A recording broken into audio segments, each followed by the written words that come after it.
All right, sports fans, how's everybody out there doing? William Martin coming at you one more time here on YouTube with another edition of the 300 Pounds of Sports Knowledge Podcast. Now, it's no secret why the Sacramento Kings have not won an NBA championship since 1951 when they were still the Rochester Royals, while in 2022, the Kings would set the mark for most consecutive seasons without reaching the NBA playoffs, 16. And that is that. And that what it is that the Kings organization simply does not know what they are doing. For the second consecutive year, the Kings were unable to get out of the play-in tournament. And this summer, in Sacramento is going to be very interesting.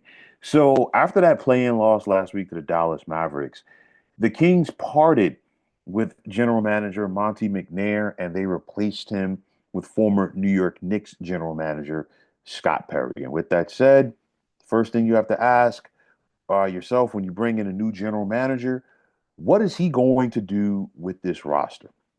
There's a lot of questions for the Kings heading into the summer.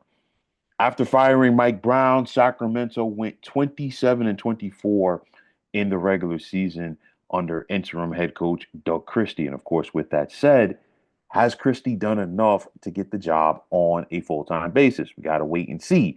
One question for me for the Sacramento Kings.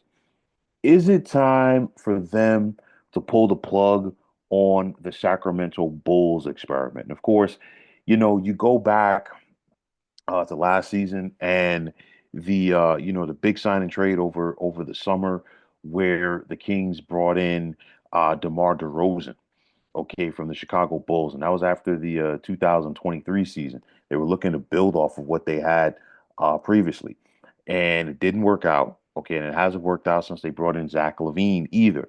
In my opinion, your two guys that basically dominate the ball more. And that really isn't going to work. And it hasn't worked to the point that it's needed to work for the Kings. So I've said this before and I'll say it again. Sacramento destroyed something that could have been special before it got started. The 2022-2023 NBA season saw the Kings get to the postseason for the first time in 16 years. They won 48 games under first year head coach Mike Brown. They were leading in their first round series with the Golden State Warriors before De'Aaron Fox got hurt. And of course, the wheels fell off. Last year, Sacramento got off to a good start.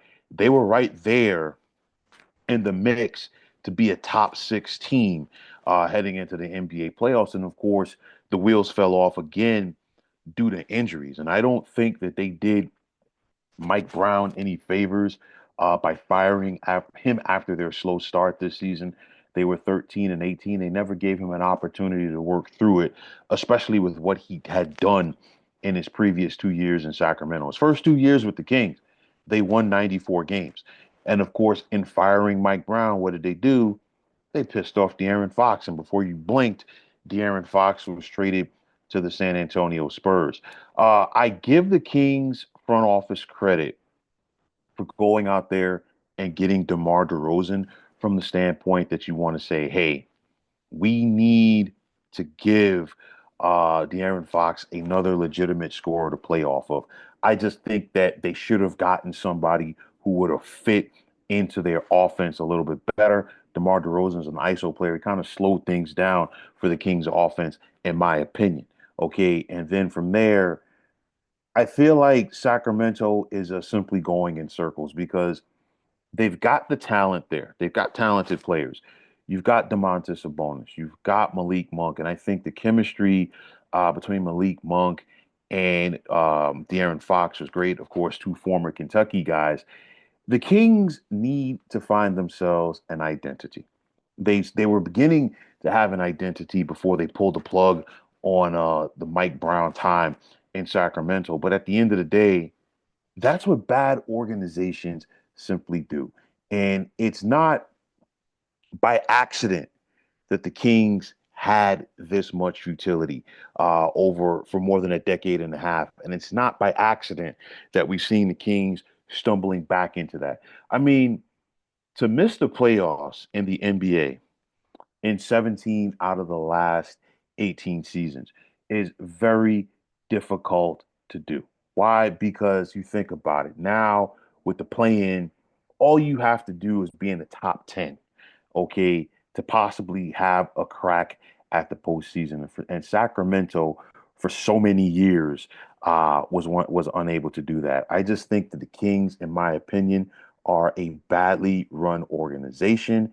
They continue to be a poorly run organization, and I think if you're a Kings fan, I don't think that the arrival of Scott Perry should really give you that much hope to say, hey, things are going to get turned around. I think the hope went out of the window the day that the decision was made to move on from Mike Brown. And now, you know, after, a very small glimpse of what could have been, I think the Kings are starting over in some senses of the word. I really want to see what moves they make over the summer, but again, I'm not optimistic for this team, for this organization. Bad organization from the top. It's a trickle down effect to this team, and in my opinion, that's why the Kings continue to go in circles, and they're going to continue to go in circles. But, folks, that is going to wrap it up. And as always, I want to take this time out to thank each and every one of you for tuning into the 300 Pounds of Sports Knowledge podcast here on YouTube. And I want to take this time out to thank anybody out there who checked this out. And if you liked what you heard and saw, please feel free to hit that like button as well as subscribing to this channel. Also, if you're on the X, which is formerly known as Twitter, please feel free to follow me at 300 Pounds of Sports. And like I always say, if you follow me, it'll be my pleasure to follow you right back. Same goes for IG. You can check me out on Instagram at 300 Pounds of Sports Knowledge. And like I said, if you follow me, I'll follow you right back. Also, you can check me out on Facebook at the Sports Depot 365. Got to be a little bit biased here, but when I say it is one of the better sports debating sites going on social media. But nonetheless, fine folks, my name is William Martin. I'm signing off and I'm saying thanks once again for tuning into the 300 Pounds of Sports Knowledge podcast here on YouTube. Be well, everybody.